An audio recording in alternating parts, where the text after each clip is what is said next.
আগে যা বলি আজ হচ্ছে না, হয়নি।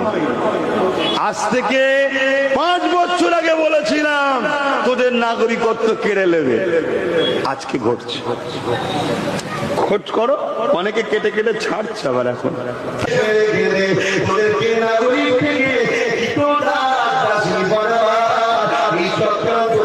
প্রধানমন্ত্রী করতে লেগেছে, ওদেরকে বন্দী করে নিয়ে যাবে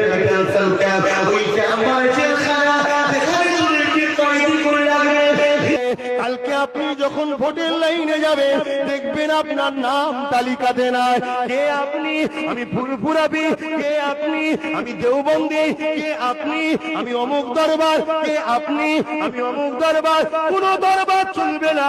মুসলমান হওয়ার জন্য আপনাকে ক্যাম্পে নিয়ে যাওয়া হবে, ওখানে তিলে তিলে আস্তে আস্তে আপনাকে হত্যা করা হবে। অনেকে কেটে কেটে ছাড়